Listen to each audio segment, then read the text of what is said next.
The war between Keith Lee and Leviticus, which had started at New Year's Eve, was reaching its boiling point on the road to NXT TakeOver Stand and Deliver. Levi would go on to explain in a WWE.com interview that, quote, "The man makes the actions, but the actions do not make the man." Levi truly believed that everything he did and everything he had done to Keith Lee was justified because he had a family to provide for. He would also notably mention in said interview that one of his daughters, named Mary Morgan, was training to be a wrestler just like him.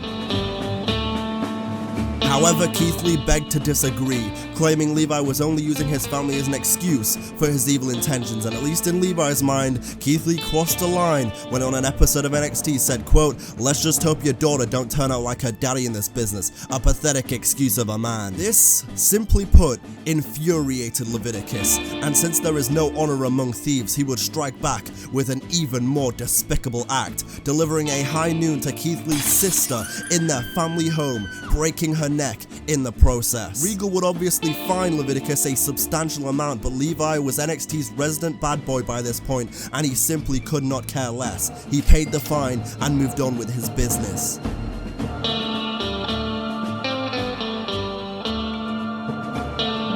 When questioned about the actions he was taking and the example he was setting for his own daughter, Levi shockingly said he didn't care and that he hopes his daughter learns the intricacies of how this business truly works. "You need a backbone to survive here," stressed Leviticus. "The only thing that matters is checks and championships."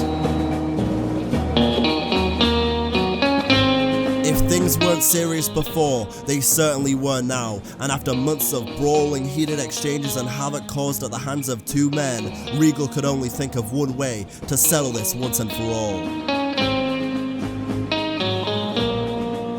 Keith Lee's title versus Levi's briefcase, winner takes all, a fight to the finish on WrestleMania weekend at Stand and Deliver. No holds barred.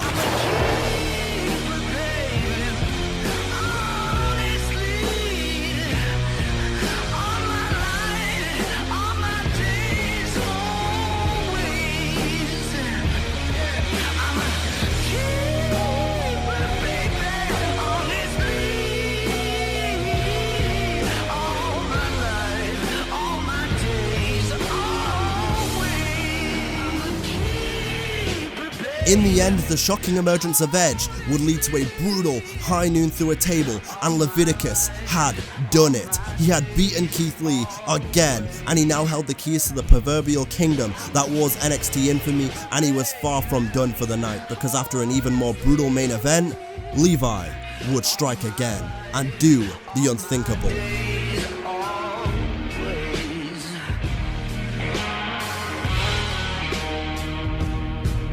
Because after holding the briefcase for the better part of 3 months and winning the North American title just hours ago, Leviticus would successfully cash in his Money in the Bank briefcase to shock the world and become a double champion. The resident outlaw had captured his ultimate bounty, and he now held all the gold. But what happened the following night at WrestleMania in Dallas, well, may just be the most shocking of all.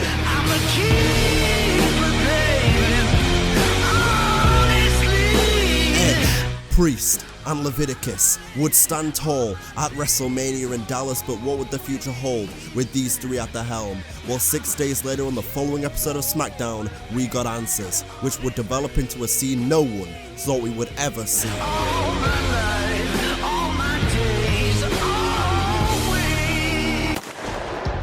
The former Rated R superstar Edge going on to say, quote, "From my mountain of omnipotence, I masterminded a plan that could not be broken. A plan that not even a Bulldog veteran like AJ Styles could see coming. See AJ, I didn't want to stop with just beating you at WrestleMania because I simply won't rest until people like you are gone from the WWE for good. I don't respect anything that you stand for anymore or anything you've become, but two men who I do respect are standing either side of me, Damian Priest and Leviticus. I'm sure you're all fairly familiar with the dark depths of destruction that Priest has shown on Friday Night SmackDown, and that will only continue now that he has seen the darkness I possess within my soul. Leviticus, however, all of you idiots and especially AJ Styles have no idea what they're in for now. And as Edge would continue to insult and berate the fans on the SmackDown after Mania, Leviticus would introduce himself to the World Wrestling Entertainment faithful, the resident outlaw, the first ever NXT Mr. Money in the Bank, the darkest scepter, and both North American and NXT champion, for my name is Leviticus. See that right there, that fire, that passion, it all reminds me of a younger version of myself, but I knew that you had a darkness deep inside you, Levi. You just needed someone to awaken the evil from within,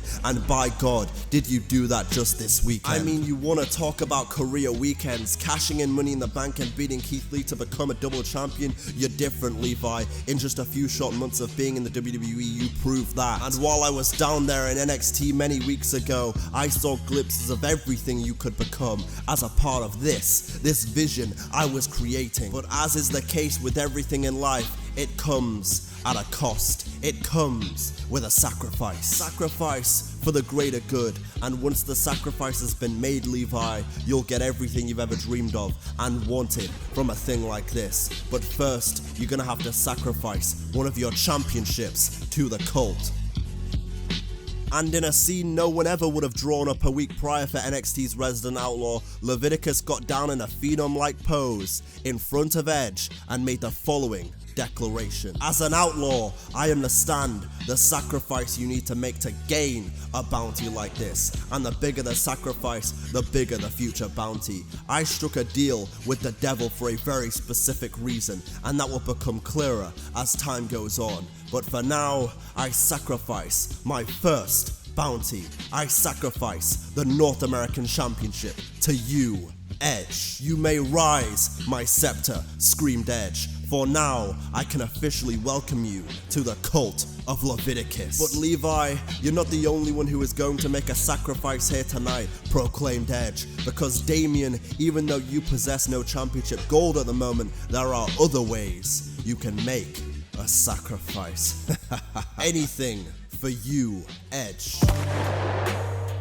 And in what can only be described as a clear-cut contender for the #1 spot in the top 10 most bizarre moments in SmackDown history, Levi and Edge would mercilessly beat the hell out of Damian Priest, and what was more bizarre is that Priest never fought back. It was almost as if it was some sort of weird initiation for him to gain entry fully into the Cult of Leviticus and gain Edge's blessing. Priest was of course defeated by both men, but he had proven to Edge in one night that he was more than worthy, and now both men had made sacrifices of loot, their pride, and their own bodies to the omnipotent leader, and if these were the lengths they were willing to go to gain infamy, how far would they be willing to go to keep it?